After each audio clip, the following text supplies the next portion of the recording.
It's time for Football Friday, sponsored by Independent Insurance Agents of South Dakota, South Dakota State University, South Dakota Department of Health, and Dakota Bank.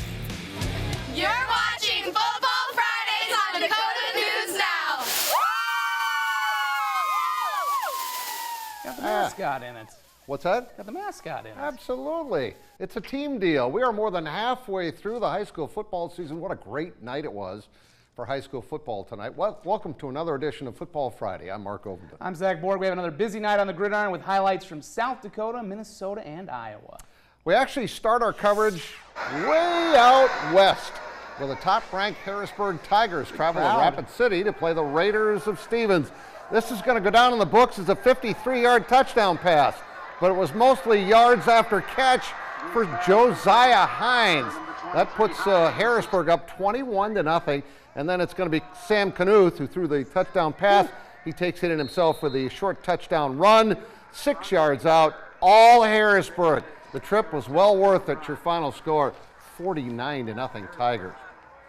Now, Cooper Seamer was out at Howard Wood Field for the second game, featuring the second-ranked Lincoln Patriots. Coop? Yeah, Mark, tonight it was Washington's turn to try and slow down the Patriots' high-octane offense. The defending 11 AAA champs picked right back up off of last year, despite so many new faces. And Washington needed to come out and punch them right in the face. They're looking to do that here. Thomas Hoffman finds Sam Ewing, and he's got green grass in front of him, going to get caught at the 5. But they're down in the red zone, and they're going to score the next play. And Ryan Evans is going to be happy about that. Washington leads 7-0. But here comes Lincoln on a long drive. Brody Schaefer is going to keep it, can't find anybody. And watch him work around the edge here. And turns on the Jets, just gets to the pylon, and we're all tied at 7. You can tell this one's going to be a shootout right away. And the Patriots get the ball back. Javen Augustus gets the edge, and you're not going to catch him. His turn at the races, gets 79 yards. As we take our scoreboard right now, this one into the second half, and Lincoln, they're leading 41-21 in the third quarter there. Zach. Thank you, Cooper. On to the back, where 5th-ranked O'Gorman hosted 4th-ranked Jefferson, 11 AAA action. OG trying to pitch it, but this would be a sign of things to come. Loose ball, scoop, and score for Cale Knopfsiger. He takes it all the way, and just a couple plays into the game, Jefferson up 6-0. Still in the first quarter, the Cavs on offense driving. Sam Glisiah finds a hole and takes it 15 yards to Payturf. From 15 yards, it's 12-0. More from Glisiah and Jefferson in the second quarter. This time a little bit longer. How about a 26-yard rumble all the way down to the 1-yard line? They punch it in, though, and the next play and would cap it to go up 20-0 at half. Final score in this one, all Jefferson, 34-14 on the road. And thanks to Sports 605 for those highlights, by the way. To Brandon, where the third-ranked Lynx hosting the Cobblers of Rapid City Central. They would trade possessions, and then on a punt, it's going to be Nolan Pudwell finding a seam after the punt. He finds the seam, and off to the races Pudwell goes. Number 17 is all the way down the sideline. Duggan. Brandon Valley takes the lead at 7-0. Next Lynx drive, it's going to get kind of tricky in the backfield. Homecoming king Landon Delaney, one of the kids on our front cover of our magazine, on the reverse. He's going to take it all the way down for the touchdown. It was all Brandon Valley. A happy homecoming for them. 49-0. Again, your scores in 11 AAA. Harrisburg wins big. So did Lincoln is winning big. Brandon Valley wins. Same score as Harrisburg and Jefferson over O'Gorman. Back out west we go, where the top-ranked Arrows of 11 AAA in Watertown took on Douglas. We heard from Micah Hawk last night. This team trained all off-season like a championship team, and they're looking like a championship team. First quarter, Douglas backed up, pass tipped, and intercepted by Luke Lesson. Caden Decker will get the pick 6. Watertown's up 14-0. Arrows on the next drive. Trayton Hemrick with the fake handoff. Rolls to his left and finds Mitch Olson running into the end zone. Beautiful bomb. Touchdown. Senior to senior connection was 21-zip at that point. All Arrows on the road, 54-0. Back out to Howard Wood Field in the first game between second-ranked Brookings in 11 AA and Roosevelt in 11 AAA. First quarter, Riley Casey finding Turner O'Brien for a 15-yard gain. All the way down to the 1. They would later score a touchdown, 6-0 Roosevelt. Second quarter, it's Jones Huntemer finding Jay Harris in the end zone for an 8-yard touchdown. And this game came right down to the wire. Brookings had the ball late, but couldn't punch it in. Your final score, Roosevelt hangs on to win 26-21. Your 11 AA scores, Watertown again 54-0. Brookings loses by 5. Look at that Yankton score at Pierre. Two straight home losses for Pierre. 14-7 wins again. Up next, our game of the night. Zach was there in Lennox. We'll have highlights of that for you next.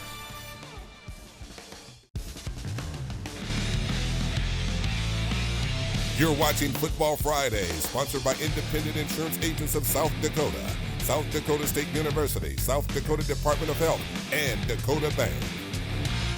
And Cordell is so anxious for his segment, he's dancing to the music over there. We'll get to you in just a minute. Welcome back as we check out the rest of the 11-man highlights. We start at the Bob, where Sioux Falls Christian looked awesome last Friday. A huge win over Canton. Tonight, the Chargers took on Madison. And they were awesome again tonight. Braden Whitty, he had a big game for him. Powers his way into the end zone. It's 8-0 Chargers. Watch Kenyon Prinz on the next series here. He gets a beautiful interception. That sets him up with the ball again. And tonight, a good night for Braden Whitty. He gets to the outside and breaks free, goes 38 yards for the touchdown, his second score of the night, made it 14-0. You can multiply that times 3, and the math says 42-0 your final score. Sioux Falls Christian, a victor. On to Lennox, where the number 2 Orioles hosted the number 4 Panthers of Dakota Valley, led by their talented quarterback Boston Katzer. The story, though, early was Tate Gertis. He had 2 first-quarter touchdown runs. He'll get the hat trick in the second with his twisting and turning 17-yard jaunt. Orioles up 20-0. Dakota Valley fights back off of a turnover. Drew Lucan finds Tanner Boonstra. A little controversy here, though. Ref said he had control in the catch before getting it knocked out. Stands as a touchdown, 20-6. Right back come the Orioles. It's Katzer. He does this so well. Look at him buy time, roll, fire the bomb. Chase falls wide open. That's what happens when you buy the time. Orioles soar to a 48-19 victory. Boston's pretty good, isn't he? Cordell Wright, near Colton, where the Tri-Valley School is. It's right out there in the cornfields. Big game for both teams tonight. Mark, it was the Mustangs hosting 5th-ranked Dell Rapids. Bragging rights were at stake for both of these neighbors. Couriers, though, their first drive, of course, showcased their staple, the double-wing offense. A fumble into the end zone is actually going to get recovered by Cole Rusink. That makes it 6-0 Couriers early on. Second drive, brought him back into the red zone again. This one's going to be Cooper Frost rolling. He's going to find Ryan Stubity in the end zone. It's 14-0 for the away team. The Mustangs looking for a little bit of life, though. They would get it right before halftime. Brody Dibvik fields that punt, finds a little bit of space, makes a couple defenders miss, turns onto the burners into the end zone. Not enough, though. They lose big, 44-6. On to Class 11B. Actually, some more scores. In 11A, there's your Sioux Falls Christian score. West Central, big over Canton. Canton, 2 straight losses. Again, Lennox, impressive over Dakota Valley, and then your Dell Rapids score. On to Class 11B in Elk Point, where the number 3 Huskies of EPJ took on the Watchdogs of Beresford. Second half, Watchdogs were all over this play. Landry Sims jumping off the line, slows him down. Jax Fickbaum in for the tackle for a loss. However, the Husky offense was rolling on this night. Keaton Gale gets the snap, fakes the handoff, flips it to Ashton Fairbanks. He turns on the burners. Looked like he was going to go all the way, but he gets tripped up and will go for 35 yards down to the 42. They stopped him just short of going all the way there. No stopping him this time. Gale finds him on the bomb for the touchdown. 39 rip, the final in that one. Take a look at the boards from 11B. Winner over Miller, Highmore Herald. Sioux Valley, big over Dual. EPJ with the shutout. Woonsocket, Weston Springs, Sanborn Central. Good game against Wagner. MVP all over Chamberlain. They will host Winter next week. And up next, 9-man highlights from Hamlin, where the food was great for Dave Houck, our photographer, and the home team was enjoying every bit about tonight. Look at those unis. I love those unis. Those are awesome. We'll have Hamlin highlights next.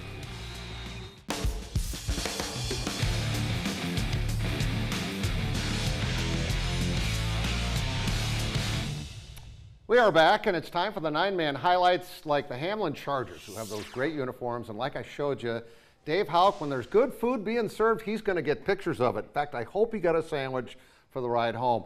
And I'll tell you what, home cooking was really good for Hamlin tonight. This is Jackson Wadsworth going deep down the left sideline. Mason Trowbridge all the way down to the 4. Crowd was loving it. They take the pitch to Evan Stormo, and he takes it in. It's 8-0 in favor of the Chargers. Next possession, Wadsworth, who is really good. He's only a sophomore or a junior, finding a wide open Turner Stevenson. That is 6 more points. It was all Hamlin tonight. Final score 59-0 in favor of the Chargers. Now, other scores in 9AA, Hamlin, Parkston, Viborg, Hurley all win, along with TDA, ACDC, that's Tripp, Delmont, Armour, Andy Central, Dakota Christian, and Elkton Lake Benton had a bye. In 9A, Wall, number 2 ranked over Stanley County. Warner with a big win over Northwestern. Woolsey Westington, big over Gregory. Harding Bison over Timberlake, and top-ranked Howard had a bye.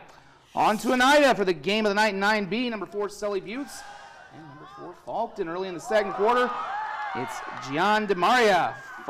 Throws it to tight end Drake Mueller, who snags with one hand. A couple plays later, little old-school fullback action. Tristan Balloon punching it in for 6. They don't get the 2, but the Trojans lead 6-0. Next possession, Landon Coyle bounces out time, crosses the plane, and the Trojans do get the 2-point conversion on the next play as they go up 14-0. Faulkton goes on to get the victory, 28-8. And to Canistota, where the 5th-ranked Hawks, coached by Dan Whalen. We had a good chat before the game, hosted Sioux Falls Lutheran. The Eagles are going for their first win in varsity football, and they've gotten off to some slow starts. Levi Schroeder, first play of the game, 70 yards. That's the 4th time they've given up a touchdown on the first play of the game. Next possession, Blaze Showers, the former Lincoln Patriot, to Schroeder. And Schroeder takes it in at 16-0. The cheerleaders had to do jumping jacks for every point. They were getting extremely tired in the first half.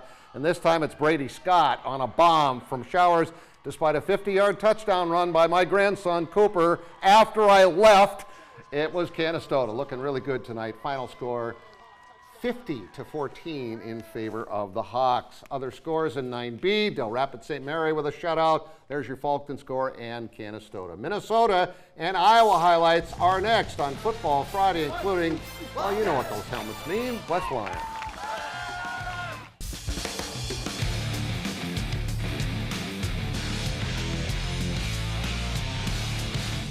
And welcome back to the final segment of Football Friday. We head to Minnesota and Luverne. That's for the unbeaten Cardinals, hosting Blue Earth, trying to get to 5-0. And in the opening quarter, it's Luverne pitching to Jaden Johnson, and he will get into the end zone with a nice little cutback and cut through a couple of defenders. It's 21-0. Cardinals on top. And in the second quarter, Carter Serra drops back, pump fakes, and fires to Jackson Lace. He is gone for 40 yards and a touchdown. It was all Luverne in this one. They win 48-14. They're 5-0. And that was a happy homecoming for Todd Oye. A lot of happy homecomings this week. To West Lyon in Iowa. That's where Jay Roseboom's Wildcats hosted the Wolfpack of Western Christian, trying to stay perfect. This game was actually scoreless at halftime, a defensive game. Ben Meyer gets to the quarterback, forces the fumble, recovered by Philip Potabom. But West Lyon trying to get something going. This time it's a pick. Beautiful interception by Karsten Moret. Just kept his feet in bounds. So we go to the second half. We're scoreless, and the Wildcats finally get the offense going in the second half. It's going to be Evan Hildring who's going to take it in for a touchdown. They get the only 2 scorers of the second half, and West Lyon stays unbeaten with an impressive 14-0 win. A couple miles to the east, Curtis Eben's team has bounced back from an early loss. Central Lyon George Little Rock hosting the Braves of Cherokee in Rock Rapids. Braves start with the ball, but on the first snap of the game, they go speed option. Jackson Paulsrud can't hang on to it. Pigskin up for grabs, and Drew Kupferschmid is the first to the ball. Lions would take the turnover, turn it into points as Levi Kramer takes the dive in the end zone. It was 7-0 Lions. Cherokee, though, would get the last laugh. They rally to win 16-13 the final. Go through some scores really quick in Iowa if we can roll those boards. There's a Cherokee score, West Lions. Spencer over Lamar's. Carroll with the win over MOC. Boynton Hull loses again. Sioux City Heelan over Sioux Center. Unity Christian big over Sheldon. Spirit Lake over Okoboji. West Sioux by 6. Lamar's Galen over Akron Westfield, and MMRC who's over Sibley Sheeton. And in Minnesota, Adrian Ellsworth, Heron Lake, Okabena Hills, Beaver Creek, Bold, Canby, Marshall wins big, and there's the rest of your scores in Minnesota. Hope you enjoyed the show tonight. Lots of highlights. Have a great weekend, everybody.